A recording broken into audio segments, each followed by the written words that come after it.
The Box Under the Tree, written by Robert Shearman. Mrs. Goodwin was off sick, or having babies, or dead. No one really seemed to know the truth, but that didn't stop the rumours flying round the classroom. Harry didn't like the replacement teacher much. She smiled, but never properly, never with her eyes, so it always came out a bit sarcastic. She had a fat, flabby face, and she didn't like Harry's attempts at English composition. "It's a good story, though, isn't it?" Harry interrupted her. "Yes, it is a good story," said the teacher, with a politeness that suggested she had severe doubts even about that. "But if you'll let me finish, it's not the right sort of story, is it? I asked you for something Christmassy, and instead you've given me something about, what? A space war between these giant squids, the Zarantharax," said Harry helpfully, "and talking cows with snakes growing out of their eyes. The Iskalanzrum." "Oh, so that's how you pronounce it." "The cows are really evil," said Harry. "The squids are just a bit misguided. I've got to a really good bit, I think. You'll never guess what the Zarantharax and the Iskalanzrum have got up their sleeves next. Not that they actually have sleeves. Do you like the drawings?" he went on, taking the school exercise book back from her and pointing out a really good one with laser beams and explosions in it. Said the teacher. "Not very Christmassy, though." And that was as far as she could be drawn on the quality of his artistry. She closed her eyes and sighed. "Put me out of my misery. Tell me at some point that the squids and the cows start giving presents to each other, or get involved in some sort of snowball fight." "No," said Harry. "Why would they do that?" Harry knew exactly what Christmas was all about, so what was the point in writing about it? His Christmas would be the same as everybody else's Christmas, he imagined. They'd put the tree up next week. There'd be a spot of carol singing, maybe, and relatives he hadn't seen since last year would pop over on Boxing Day and give him presents he didn't want. No, really, Aunt Muriel brought him, of all things, toiletries. Yes, toiletries. She was very proud of her toiletries, and somehow contrived, it seemed to Harry, to get them into every single conversation she ever had. Even now, at the thought of all the festive toiletries that were no doubt being prepared for him, Harry's eyes glazed over so completely that he didn't hear what his teacher was saying. And it was only when she took back his exercise book, shut it in her wooden desk, and locked it with a key that he snapped out of it. "What are you doing?" he said, alarmed. "That's my story." "I'm confiscating it," said the teacher, and there wasn't a hint of a smile this time, not even a sarcastic one.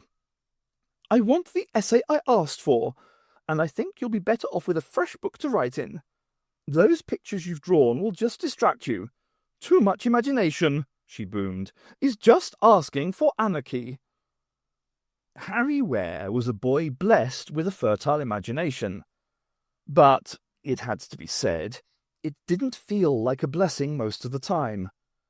Life had this sneaking habit of being considerably less dramatic than he expected. When his dad would phone to say he'd be home late from the office, Harry would wonder whether it was because he was really a secret agent spying for the government and had been sent on a secret mission, or that perhaps he'd been abducted by aliens again and was unavoidably detained on one of the moons of Neptune. But the reasons his dad was late were always so mundane. The office photocopier had jammed, or there'd been a traffic jam, or his secretary had gone down with a mild case of mumps. Anything but the excuse that would have thrilled Harry and put a spring into his step.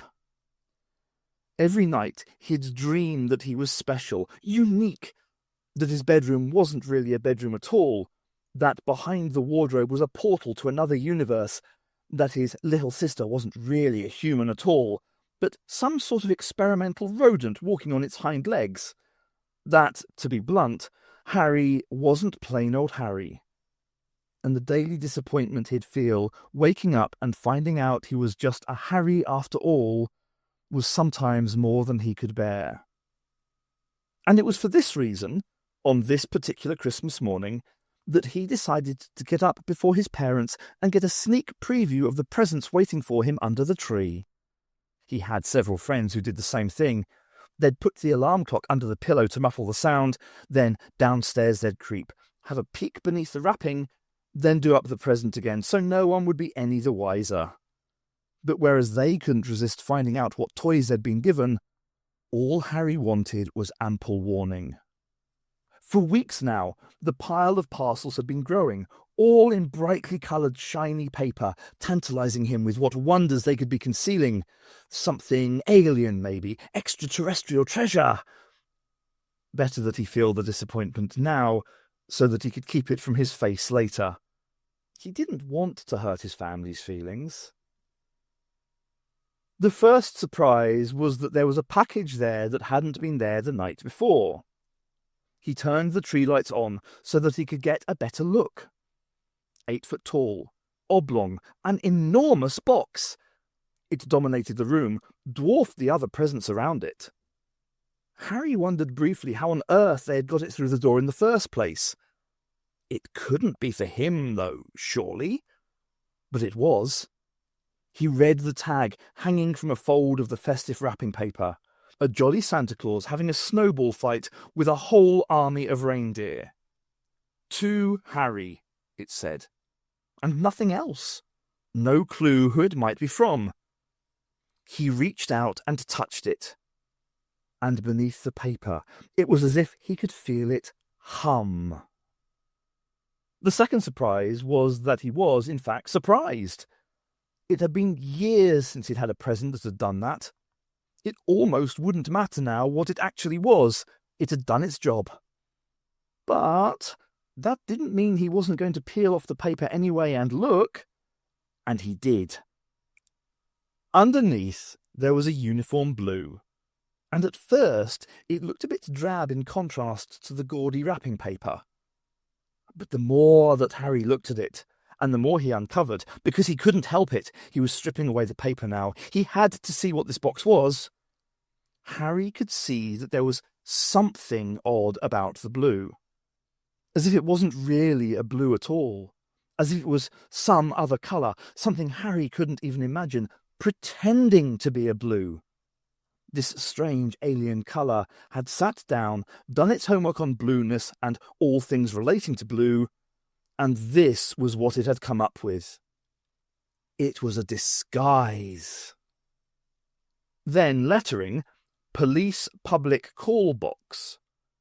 Harry's brain flipped at that, began to work out what it could possibly mean, then decided to put it to one side for further flipping later. Because before too long, Harry had uncovered something that was much more flip-worthy. A large door set inside one of the blue but not blue slats. Harry pushed against it tentatively, as if afraid it might open.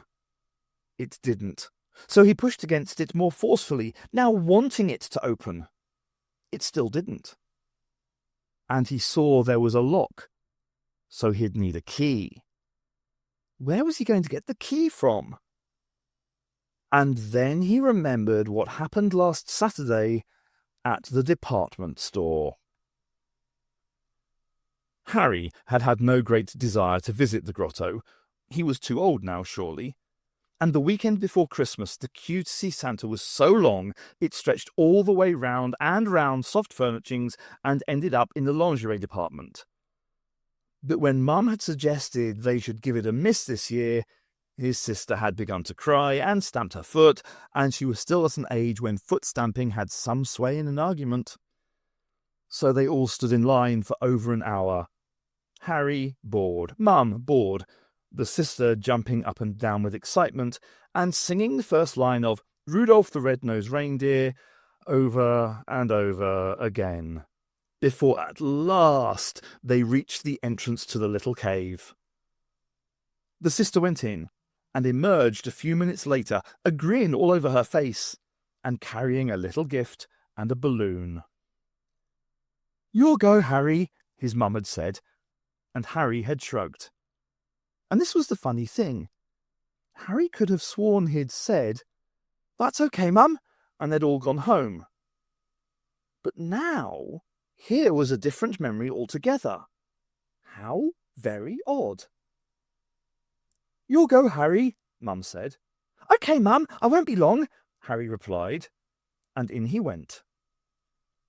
Santa Claus sat in a tall chair, surrounded by tinsel and lights and baubles and stuff. He waved at Harry as he came in. They clearly hadn't made much effort finding a good one this year. He was too thin for a start. He was all but drowning in his big red coat. "Hello," Santa said brightly, and "Ho, ho, ho! Yeah, you're Harry, right? I've been waiting for you for ages." His sister must have given Santa Harry's name. "Your beard's falling off," said Harry. He wasn't criticising, well, not very much. He just wanted to be helpful. "What?" said Santa. "That shouldn't happen." He patted at his face desperately. "It should be fused to my face, you see, using molecular cohesion technology derived from the rings of Saturn. Impregnable, in theory. But if Saturn's orbit is eccentric, and let's face it, it's been barking mad recently, He smiled at Harry a little less sheepishly. "Should have used sellotape, I suppose." "I think you should know I don't believe in you," said Harry. "Sorry." Santa blinked. "Oh," he said. "Right," he added. And then, "But I'm here, aren't I?" Harry agreed this was the case. "You're a bit young to go doubting all the magic of the world, aren't you? I was at least 200 years old before I doubted the existence of Father Christmas. And you know what?" And Santa spoke more quietly, and Harry had to bend in closer to listen, in spite of himself. "I was wrong." "If you say so," said Harry. "Gotta keep believing in things, Harry," said Santa. And although he was smiling, there was a steel to his voice. "'Cause you've just got to." "Okay," said Harry. Santa relaxed in his seat. "Round about now I'd do the 'what do you want for Christmas' bit, you know, the sort of thing." Harry nodded. For a moment he thought he might actually try to tell Santa what he really hoped for. He knew that it was too new and too odd and too wonderful to be expressed in mere words. He wouldn't know where to start. But with this Santa, he thought he might actually try. Instead, he sighed and tried to remember what all the boys in class went on about. That'd be safer. He said mechanically, "I'd like an Xbox, please." "Nah," said Santa, and his arms flapped comically in the enormous sleeves as he reached into his sack. "I know what you're after, and here it is." He held it out to him. "It's a key," he said, and dropped it into Harry's palm. Harry looked at it blankly, opened his mouth to say something. Didn't. "Useful things, keys," Santa went on, barely pausing for breath. "Exciting, too. Wish I'd had a key at your age. You'll be the envy of all your friends, although, on second thoughts, I wouldn't make a big deal about it. I wouldn't tell them if I were you. Actually, on third thoughts, don't tell anybody. Keep it to yourself. Look after the key, Harry," he said urgently. "Remember the key." Harry found his voice at last. "What do I do with it?" "Oh, use your imagination," said Santa. And Harry realised it wasn't a rebuke, it was a genuine piece of advice. Use his imagination. Remember the key. But he'd forgotten it, hadn't he? Now, on Christmas morning, with the lock staring him in the face, at last Harry remembered. Where was it? The jacket he'd worn last weekend. Which one was it? He found it hanging by the front door, rummaged through the pockets. And there, at the bottom of everything, sweet wrappers, bus tickets, hardened bits of chewing gum, was the present he'd been given by the thin Santa Claus with the droopy beard. It hummed in his hand insistently, just like the blue box. It was so loud, he was worried it might wake his parents up, and he wondered why he had never heard it before. It was obvious it was the right key. It almost leaped into the lock as if running for home. It turned easily, and Harry prepared to squeeze into the tiny cupboard space inside. Of course, it wasn't a cupboard, and it wasn't tiny. And Harry was surprised for the third time that day. The previous summer, Harry's mum had had a new kitchen fitted. She'd clearly been very proud of it, and had told all of her friends how the design was very organic. She used the word organic rather a lot. All Harry saw was that the handles on the kitchen drawers were a little more curvy. Standing inside the blue box and goggling at its sheer size, he at last understood what organic meant, and it was everything his mum's kitchen wasn't. It was as if everything around him had grown, the gantries, the supports, and the peculiar mushroom-shaped dais in the middle of the room. Harry had the sudden sensation he was standing inside a living being, and as soon as he thought it, he knew that was it. He was absolutely right. He supposed he should be frightened by the idea of that.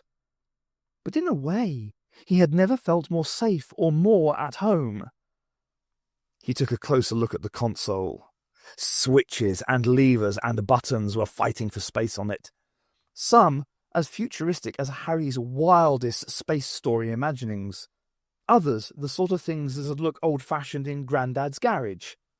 He was itching to play with them. He could almost feel them urging him to give them a prod. "It's a spaceship," Harry said out loud. "These are the controls for a spaceship." Press the right button, he decided, and he could go anywhere in the universe. No, more than that. Why not? It could go anywhere in time as well. It was up to him to set limits on what this machine was capable of, and he decided there weren't going to be any limits, not anymore. Use your imagination, Santa had said. And so he was going to do just that. But which buttons to press? Which levers to throw? He stood there in an agony of indecision. And then he remembered what had happened last Tuesday at the chemist's. "Here," Dad had said, "here's a £5 to go with your pocket money. Now go and buy your mum something that'll make her happy." And he had taken Harry into the town centre, left him to look around the shops. But Harry had no idea what would make Mum happy. He had lived with her every day for nearly 13 years, and he had never even begun to work that one out. Perfume, he thought. She'd like perfume. Probably. Well, it had worked last year, and the year before. There was a crowd of people bustling around the perfume counter buying Christmas gifts. Only one shop assistant wasn't being harassed on all sides, standing in the middle of them all, blissfully relaxed. Harry wondered for a second why everyone was ignoring her, and then took advantage of the fact and went straight for her. "Hello," he said. "What's the best perfume you can get with £8.50? The girl was tall, dark-skinned, and very beautiful. "Don't know," she said cheerfully, "but let's take a look. I like a challenge. How about this?" She picked a bottle off the shelf, looked at it curiously. "Aroma, it's called. Oh, very original." "Sounds a bit—" and Harry screwed up his nose. The girl screwed up her nose too. "Yeah, it does a bit. Still, let's give it a go." And before he could stop her, she'd taken hold of his hand and sprayed a bit onto Harry's wrist. Great, he thought. I'm going to stink for ages. They both sniffed at the wet patch, one after the other. Both pulled faces. "That's pretty foul, isn't it?" said the shop assistant. "Yeah," said Harry. "Tell you what," said the assistant. "Don't bother with perfume. How about a set of flight instructions instead, yeah?" she went on, as if enthused by this new idea. "That'll be good. Here you are." She produced, as if from nowhere, a set of blueprints and handed them to Harry. "I don't know," said Harry dubiously. "You think my mum will like it?" "God, no," said the girl and laughed. "This is for you, Harry. It's for you." A customer tapped her on the shoulder. "Just a moment, sir," she said. "I'm serving this gentleman first." Harry looked at the sheet of paper, on which seemed to be nothing more instructive than a series of squiggles in marker pen. He looked up at the girl, who smiled so encouragingly at him that he thought it would be rude not to smile back. "That's it," she said. "You understand now, don't you? The key's all very well, but it's not much good getting into a place if you don't know what to do once you're inside. His smile evidently wobbled because she frowned. You remember the key, don't you? Oh, come on, Harry, remember the key? Yes, said Harry vaguely. There was a key. The customer harumphed for attention again. Just a minute, sir, said the shop assistant, and turned to look at him. Oh, she said. The customer harumphed again, but it wasn't a human harumph. And this made perfect sense when you realized he wasn't human. He had instead the face of a squid, and tentacles were issuing from his cheeks, lashing towards the girl. Harry looked around wildly, but no one else seemed to notice.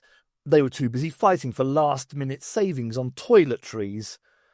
Without even stopping to think, he grabbed hold of the aroma bottle, and giving a victory cry he hoped would sound blood-curdling and impressive, but he suspected sounded just a little bit embarrassing, he sprayed the perfume straight into the squid's face.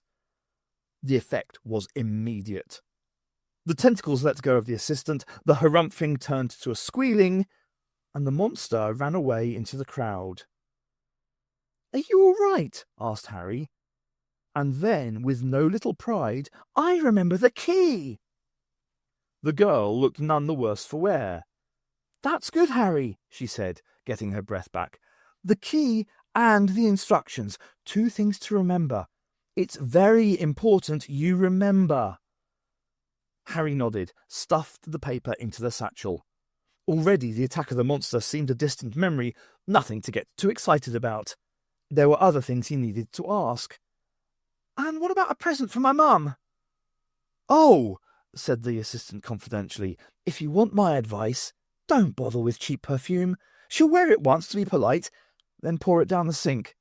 Get her a nice box of chocks instead. Everyone likes chocks. So Harry retrieved the instructions from his satchel. What had first appeared to be no more than random squiggles now made perfect sense. He stabbed at the buttons and pulled at levers as suggested. Give this one a bit of welly, the note said helpfully. It sometimes gets a bit stuck. And then, as if the beast he had been standing in all this time had just been dozing, the living blue box woke up. It yawned and stretched itself awake, and suddenly there was a noise of, what, engines or something like coughing? And they were on their way.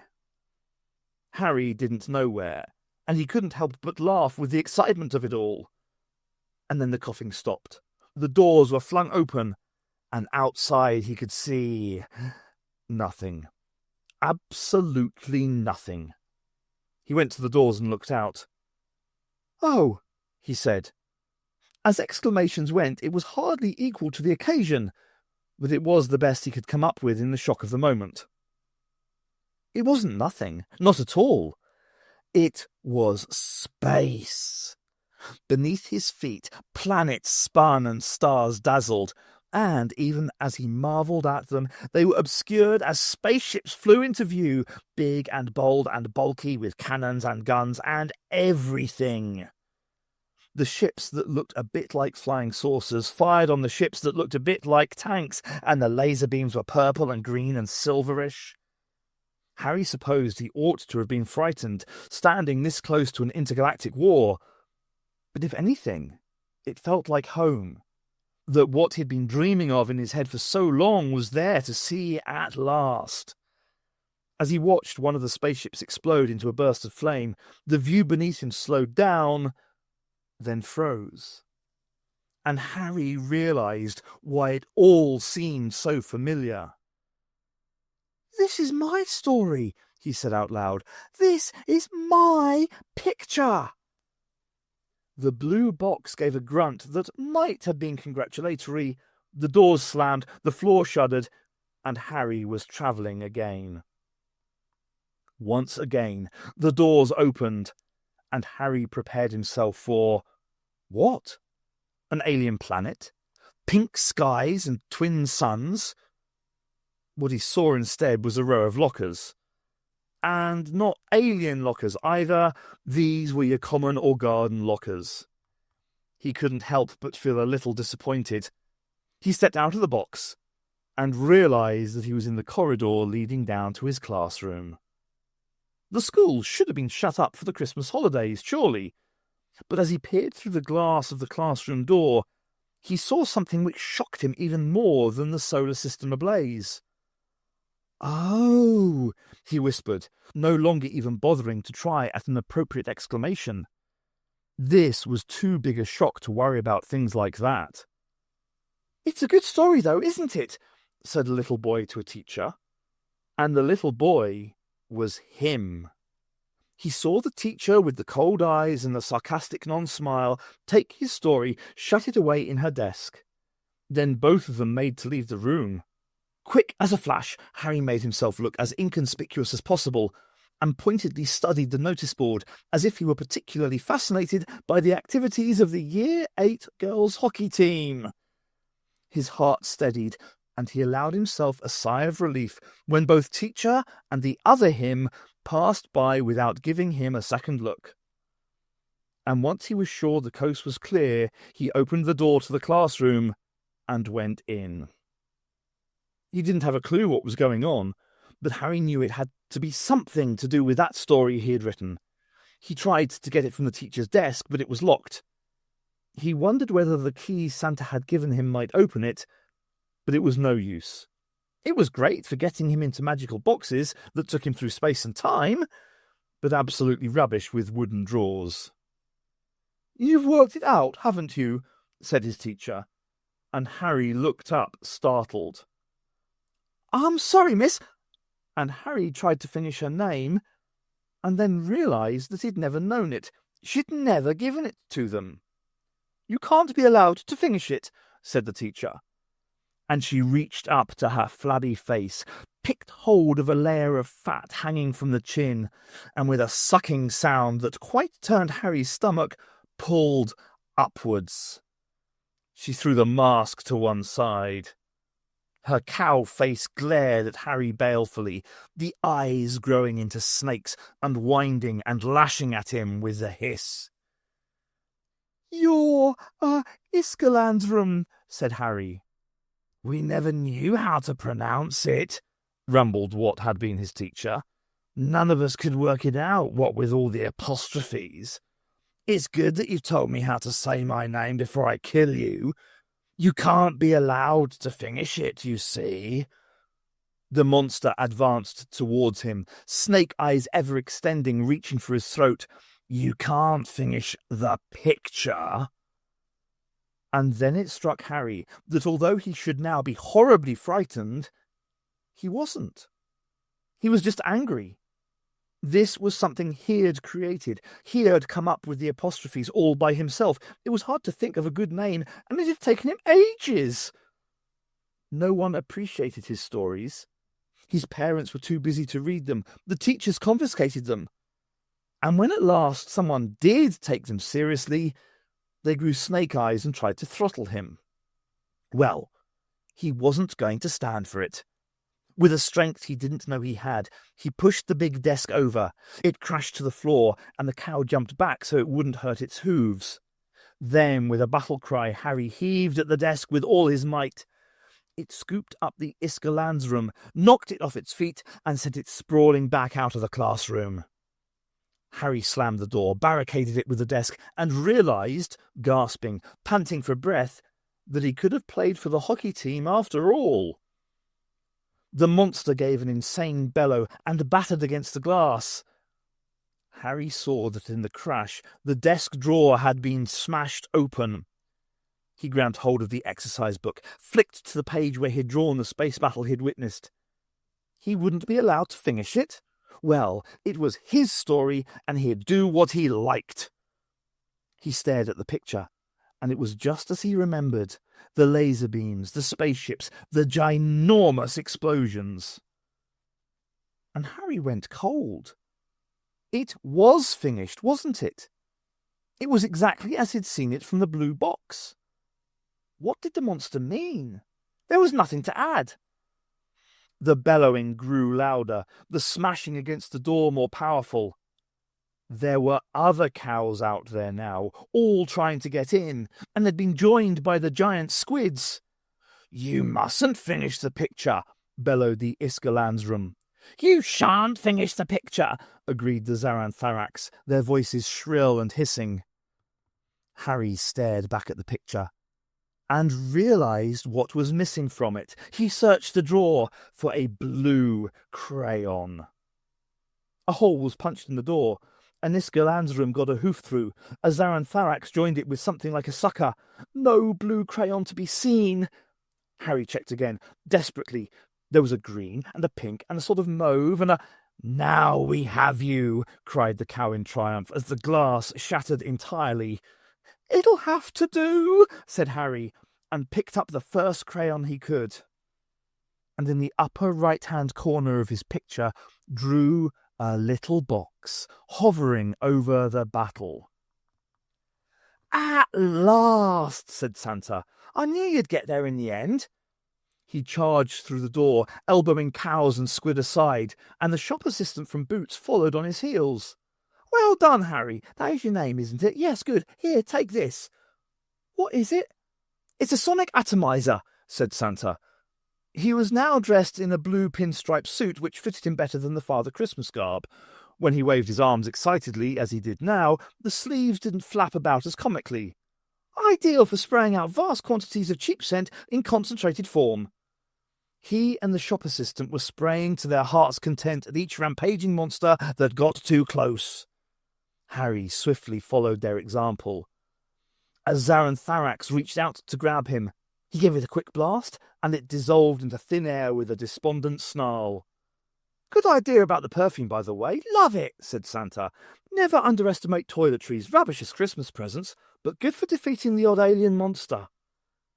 The armies were thinning out by now, as the three heroes stood in the classroom, firing out "Aroma for Women" in all directions. Harry wished he'd thought up a better weapon. Effective it may have been, but it didn't half make a stink. It was also exciting. It took him a good minute or so to think to ask what on earth was going on. "It's like this," said Santa. "There are millions and millions of stories out there, trillions. But sometimes the storyteller is so good, his imagination so powerful, that it leaves an imprint on the universe. The stories can't help but come true." "Like mine," said Harry, and felt incredibly pleased. "You've got to keep writing," said Santa. "You've got a brilliant gift. But, in this case, you hadn't written Martha and I in to sort the whole thing out. We weren't able to join your story until you had." "Right," said Harry, and thought about this, and then said, "But you did take part. You were in Santa's grotto. You were in Boots." "That's what I said to him," said the shop assistant. "Well, not really," said Santa. "Well, not as ourselves. Well, just to give you a helpful nudge in the right direction. Well," he said, "I cheated just a little bit." Harry fired at the last Iskalansrum. He thought this one had been his teacher. "What did we do?" he asked. "Did we kill them?" "That's up to you," said Santa. Harry thought for a bit. "I think the perfume just takes them back to their own planet," he said. "They're alive, but can't bother us again." Santa nodded approvingly. "Nice one," said the shop assistant. They walked back into the corridor. Santa stared at his box. "What have you done?" he said at last. "I couldn't find a blue crayon," said Harry. "But it's orange. Not just orange, it's bright orange. That's not even a subdued orange. That's a right-in-your-face orange. I can't go round—" "Oh, I don't know, though," he said, and grinned. "Mustn't be afraid of change. I've always liked oranges. What do you think, Martha?" Martha smirked, wrinkled up her nose. "Right," said Santa. "Right." He dug into his pockets and produced a whole box of Crayola. "If it's no bother," he said to Harry, "would you mind changing it back?" It didn't take long for Harry to correct the picture and put the finishing touches to his tale of alien cows and squids and boxes bigger inside than out. Santa read it when he was done. "It's a good story, though, isn't it?" asked Harry. Santa considered. "The ending was all right," he said. "At least you didn't do that 'he woke up and it was all a dream' thing. That's really annoying. Well, now that you've finished the story, Martha and I are free to leave. Except you'll wake up in bed, find it was all a dream." He smiled and turned to go. "That's not fair," said Harry. "Can't I at least keep the key? It was supposed to be a present, wasn't it?" "I think he deserves that much," said Martha. Santa thought about this. "Well, okay," he said. "The key's yours, but only as long as you remember it. You understand, Harry? Got to keep your imagination alive if you want to remember the key." The next thing Harry knew was his alarm clock ringing under his pillow. He thought about going downstairs to check the presents as he'd planned, but he knew there'd be no blue box there and couldn't quite see the point. He sighed, reached his hand under the pillow to turn off the insistent beeps. And there was a clunk of metal as he brushed against the snooze button. He brought out his hand. It was curled tight into a fist. It didn't want to open up. It was so keen not to let go of whatever it was hiding, and he had to prise the fingers apart manually. The key inside didn't look all that impressive, really. A bit rusted, somewhat worn around the edges through overuse. And it certainly didn't hum. It could have been the key to any old rubbish. There was nothing to say it was special, unique. But he knew it was. That's really all that mattered. And he also knew that, although it wasn't obvious at first glance, he was too. Harry kept the key in his pocket as he unwrapped all his presents that day. And whenever there was a threat of disappointment, he'd finger its teeth and smile. So he was able to smile as he opened up the latest set of toiletries from Auntie Muriel. And a few days after the holiday were over, and all the turkey had been eaten, and all the decorations were taken down, Harry turned back to his exercise book. He tried to write about the usual Christmas stuff. Really, he did. But before too long, the story had changed completely. And it told of boxes, bigger inside than out, of travel through time and space, and of a man who was a bit like Santa Claus, but something more magical besides. "The Doctor," said Harry. "That'd be a good name for him." So that's what he called him.